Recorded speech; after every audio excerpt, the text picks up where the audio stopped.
Shalom Bapak Saudara yang dikasihi oleh Tuhan. Selamat bertemu kembali kita di kesempatan yang baik ini. Saya percaya kita semua penuh dengan sukacita Allah. Walaupun kita penuh dengan berbagai masalah, berbagai macam penderitaan yang kita alami, terlebih dalam menghadapi COVID-19 ini. Saya ingin ingatkan kita sekalian, tetaplah di rumah, jagalah kebersihanmu, pakai masker, ingat protokol kesehatan yang sudah ditetapkan oleh pemerintah kita. Mari kita mendukung semuanya itu supaya COVID ini boleh cepat berlalu dari kita. Ya, pada kesempatan yang indah ini Bapak Saudara, suatu kebahagiaan kita bisa bertemu kembali karena Tuhan masih tetap bersama-sama dengan hidup kita. Amin. Saya ingin mengulas sedikit mengenai kebenaran firman Tuhan buat kita sekalian. Saya ingin menyampaikan, mengajarkan atau menjelaskan sedikit tentang Esau kepada kita sebagai orang-orang yang percaya kepada Kristus Yesus. Ini sangat penting untuk kita ketahui. Karena apa? Karena kita sebagai orang yang percaya, yang sudah Tuhan tetapkan, Tuhan pilih dalam hidup ini sebagai anaknya, sebagai umat pilihannya. Ketika kita tidak dapat menjaga, bahkan menjual hak itu, maka kita akan mendapatkan atau mengalami konsekuensi dari setiap tindakan kita, saudara. Untuk lebih jelasnya, saya akan membacakan firman Tuhan buat kita sekalian. Kejadian pasal yang ke-25 ayat yang ke-29 sampai 34. Demikianlah firman Tuhan. Pada suatu kali Yakub sedang memasak sesuatu, lalu datanglah Esau dengan lelah dari padang. Kata Esau kepada Yakub, berikanlah kiranya aku menghirup sedikit dari yang merah-merah itu, karena aku lelah. Itulah sebabnya namanya disebutkan Edom. Tetapi kata Yakub, juallah dahulu kepadaku hak kesulunganmu. Sahut Esau, sebentar lagi aku akan mati. Apakah gunanya bagiku hak kesulungan itu? Kata Yakub kepada Esau, bersumpahlah dahulu kepadaku. Maka bersumpahlah Esau kepada Yakub, dan dijualnyalah hak kesulungannya kepada Yakub. Lalu Yakub memberikan roti dan masakan kacang merah itu kepada Esau. Ia makan dan minum, lalu berdiri dan pergi. Demikianlah Esau memandang ringan hak kesulungan itu. Bapak Saudara yang dikasihi oleh Tuhan, saya ingin menggarisbawahi kata terakhir, kalimat terakhir yang kita baca pada kesempatan hari ini. Demikianlah Esau memandang ringan hak kesulungan itu. Bapak Saudara, saya ingin mengatakan kepada kita bagaimana Esau memandang rendah hak kesulungan yang dia dapatkan dari kedua orang tuanya. Itu bukan didapatkan semata-mata hasil pengorbanannya, tapi itu pemberian Allah kepada dia melalui Ishak dan Ribka. Bapak Saudara yang dikasihi oleh Tuhan, ini ingin menjelaskan kepada kita, ini satu peribahasa kepada kita, bagaimana kita dapat menjaga hak istimewa yang sudah Allah berikan kepada kita. Esau di sini dikatakan dia menjual dengan sesuatu yang menurut kacamata manusia sesuatu itu tidaklah berharga atau tidaklah bernilai karena hanya semangkok kacang merah dan lain sebagainya. Bapak Ibu Saudaraku, terlalu sering kita menganggap sepele akan panggilan Tuhan dalam hidup kita, sehingga kita kurang memperhatikan nilai-nilai atau pentingnya atau harganya panggilan Tuhan atas hidup kita. Allah memberikan kepastian dalam hidup kita. Allah menempatkan kita sebagai bagian dari hidupnya, bukan dengan nilai yang sangat murah, Bapak Saudara. Dia memberikannya itu dengan mengorbankan dirinya di kayu salib.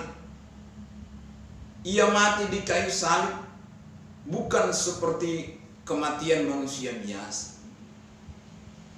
Maka sebab itu saya ingin mengajak kita supaya kita boleh memahami atau mengerti bagaimana berharganya panggilan penetapan Allah dalam hidup kita.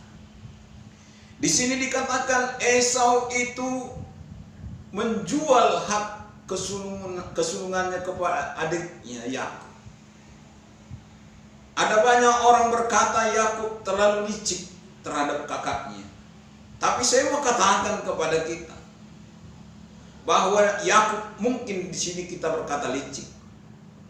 Tetapi seharusnya Esau harus bijaksana.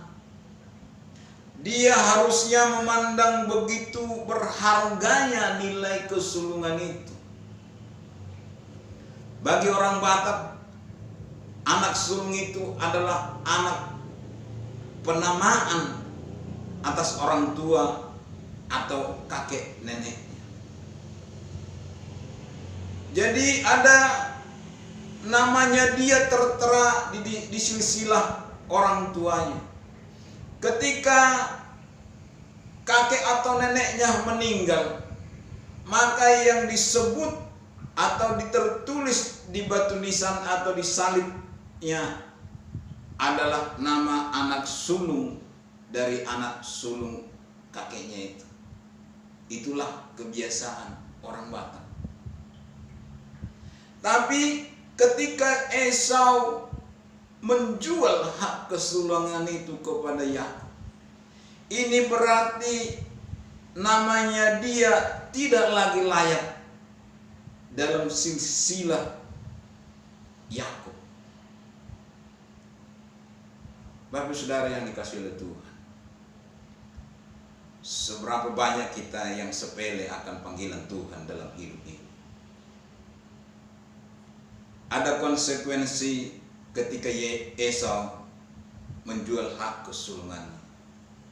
Yang pertama, konsekuensi yang dia terima, dia tidak lagi menerima janji berkat yang diberikan oleh Ishak, yang harusnya dia terima dari ayahnya Ishak. Tetapi janji berkat itu tidak dia terima, tetapi diterima oleh Yakub.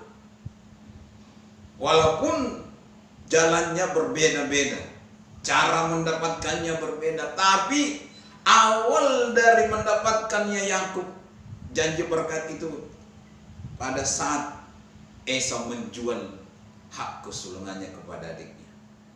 Dikatakan di pasal yang ke-27 ayat yang ke-28, apa janji yang diterima oleh Yakub?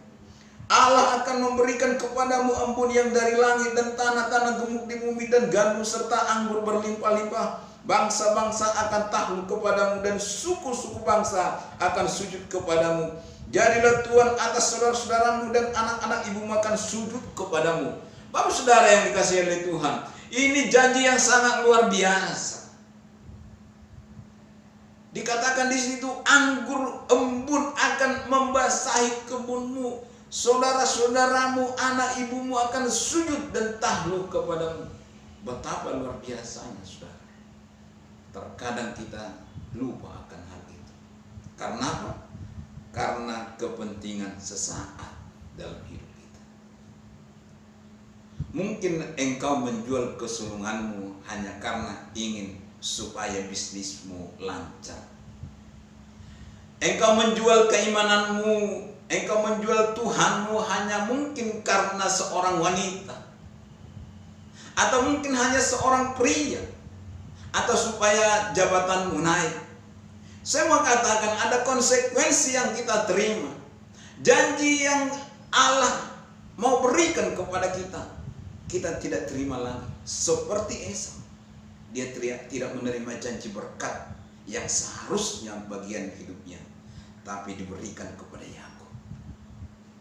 Allah akan memberikan janji berkat itu kepada orang lain.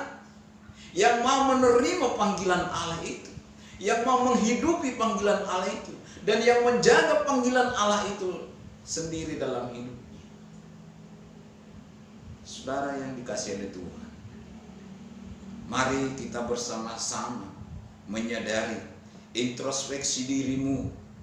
Saya tidak ingin menghakimi Bapak Ibu Saudara, saya tidak ingin menghukum Bapak Ibu Saudara, karena saya bukan hakim Bapak Ibu Saudara. Tapi saya mau katakan, setiap kita yang tidak menjaga panggilan Tuhan, kita pasti menerima konsekuensinya. Yang kedua, apa yang tidak didapatkan Esau ketika ia menjual hak kesulungannya, Bapak Saudara yang dikasihi oleh Tuhan.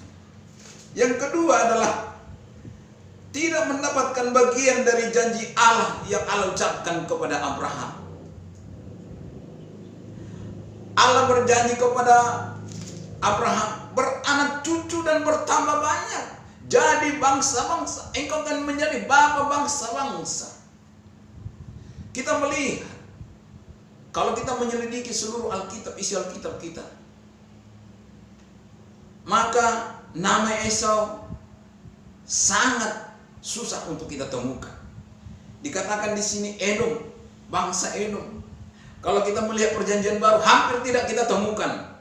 Artinya, apa yang sudah Allah janjikan kepada Abraham, dia tidak terima lagi. Janji itu diterima oleh bangsa Israel, diterima oleh Ishak, Yakub, yang diteruskan kepada bangsa Israel. Orang tidak pernah menceritakan atau membuat satu cerita tentang Edom, bagaimana janji Allah terhadap Edom itu. Tidak. Tetapi dalam firman Allah, tolak ukur yang sering kita buat adalah bangsa Israel, bukan bangsa Edom, Bapak Saudara. Artinya, janji yang Allah ucapkan kepada Nuh, Abraham, dan Ishak hanya diterima oleh Yakub, tidak diterima oleh Esau, Bapak Saudara. Demikian juga kita, Bapak Saudaraku, apa yang sudah Allah janjikan kepada kita, kita tidak akan pernah terima. Jangan engkau bermimpi kalau engkau menerima janji Allah, kalau engkau tinggalkan panggilan Allah dalam hidup. Maka sebab itu ingat panggilan Tuhan, jangan sepele. Mari kembali kepada Tuhan. Tangan Tuhan terbuka bagimu. Kalau engkau selama ini sudah meninggalkan Tuhan, kalau mungkin engkau karena kecewa terhadap banyak hamba-hamba Tuhan atau kepada anak-anak Tuhan yang menyebut dirinya orang Kristen, lalu engkau meninggalkan Tuhan, kembali. Tuhan terbuka bagimu. Allah mengasihimu. Allah mengasihi kita sekalian. Amin, Bapak Saudara. Saya percaya setiap kita yang mendengarkan video ini mau membuka hati kita di hadapan Tuhan. Yang ketiga, apa konsekuensi dari Yakub, dari Esau ketika ia menjual hak kesulungannya? Yang ketiga adalah nama Esau tidak lagi tercatat dalam silsilah keturunan Ishak. Bisa kita perhatikan, kita lihat bacaan kita baik-baik. Kalau sudah namamu tercatat dalam buku kehidupan Allah, pelihara itu, Bapak Saudara. Jangan lagi engkau undur dari hadapan Allah. Ini berbicara kepada masa yang akan datang, Bapak Saudara yang dikasihi Tuhan. Apalah artinya kita memiliki seluruh isi dunia ini kalau jiwa kita hilang? Tidak ada artinya kita memiliki semua harta dunia ini kalau nyawa kita hilang begitu saja. Mungkin engkau berkata, terlalu gampang mengatakan, memang. Tetapi ketika kita melakukannya dengan baik, kita akan mengalami sesuatu yang luar biasa dalam hidup kita. Bapak Saudara yang dikasihi oleh Tuhan, sejak Esau menjual hak kesulungannya, silsilah Esau tidak lagi diperhitungkan dalam keturunan Abraham. Yang selalu diperhitungkan adalah silsilah Yakub, adiknya. Mengapa? Kalau kita melihat bagaimana perjalanan Yakub, dia menipu Esau, lalu dia lari kepada pamannya Laban. Setelah di sana dia ditipu kembali oleh Laban, mertuanya. Tetapi Allah memperhatikan dia karena janji yang sudah dia terima dari Ishak, Bapak Saudara. Janji itu terus melekat dalam diri Yakub. Karena apa? Karena dia menjaga apa yang sudah dijanjikannya itu kepadanya. Bapak Saudara yang dikasihi oleh Tuhan, hidup kita ini singkat, Bapak Saudara. Jangan jual hak yang sudah engkau terima dari Tuhan. Hidup kita ini singkat, Bapak Saudara. Kalau seseorang punya umur sampai 100 tahun, itu sungguh anugerah yang terlalu besar dari Tuhan. Tapi saya mau katakan, umur manusia untuk saat ini paling 80 tahun atau 90 tahun. Artinya, kalau kita selesai dari dunia ini, kemana hidup kita? Kalau engkau menjual panggilan Tuhan dalam hidup, saya pastikan engkau tidak bersama-sama dengan Yesus di keabadiannya. Jangan jual hartamu yang paling berharga itu. Harta yang kita miliki adalah panggilan Allah. Itulah yang paling berharga dalam hidup ini. Kalau engkau menjualnya itu hanya karena hal-hal sepele, tapi saya mengatakan jangan jual. Amin, Bapak Saudara. Jangan ganaikan panggilan Tuhan, penetapan Allah dalam hidupmu hanya karena makanan.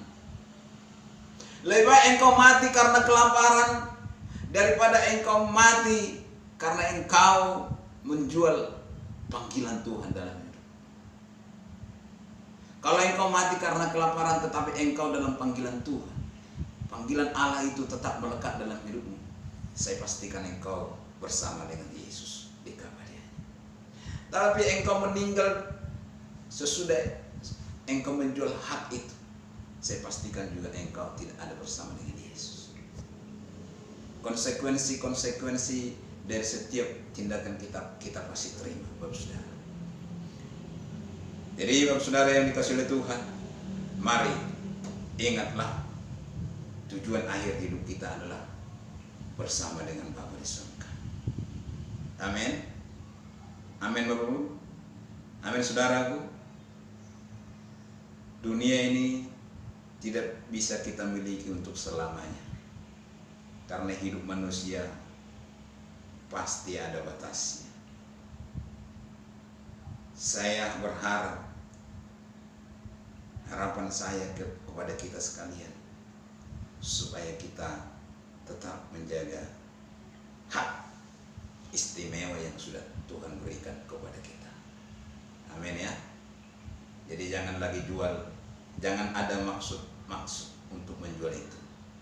Mungkin engkau selama ini berpikir, kalau aku jual itu maka prestis hidup saya akan naik, nilai-nilai saya akan naik, jabatan saya akan naik, karir saya akan naik, pangkat saya akan naik, saya akan dihargai, saya akan begini, saya akan punya harta melimpah seperti ini. Jangan Bapak Saudara. Harta dunia ini boleh engkau miliki, tapi jangan engkau terikat oleh harta dunia itu sendiri. Harta dunia akan kita tinggalkan, tetapi ketika kita meninggalkan semuanya itu, pastikan engkau ada bersama-sama dengan Yesus di keabadiannya. Amin. Inilah kerinduan saya kepada kita sekalian sebagai orang yang percaya. Kalau kita sudah menyebut diri kita orang percaya, orang beriman kepada Yesus, ingatlah imanmu itu, ingatlah keyakinanmu itu. Mungkin saat sekarang ini banyak hambatan, banyak tantangan yang kita hadapi. Permasalahan pasti banyak. Tapi saya mau katakan, Jangan jadikan itu sebagai alasan untuk engkau menjual hak istimewa yang sudah Allah berikan kepadanya. Tapi jadikanlah itu sebagai ujian supaya engkau lebih naik lagi dalam Tuhan Yesus. Haleluya. Bapak saudara, sampai di sini dulu perjumpaan kita. Ingat, dukung kami terus dan jangan pernah tinggalkan channel kami. Saya percaya ketika kita terus bersama-sama, kita semua diberkati oleh Tuhan. Saya akan berdoa Bapak saudara. Mari kita berdoa. Tuhan kami yang ajaib dan yang luar biasa, sungguh kami percaya Engkau terus ada dalam hidup kami. Kami mau terus bersama-sama dengan Tuhan. Kami mau terus hidup dalam Tuhan. Kalau selama ini kami hampir-hampir tenggelam akan permasalahan dunia ini, akan kemewahan dunia ini, tapi kami mau bangkit di dalam Tuhan.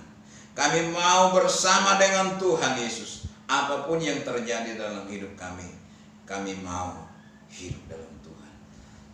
Kalau ada Tuhan, saudara-saudara kami yang mungkin saat ini sudah meninggalkan Tuhan, ampuni mereka dan kembalikan mereka kepada jalan-Mu, supaya mereka juga Tuhan boleh hidup bersama-sama. Saya berdoa, haleluya.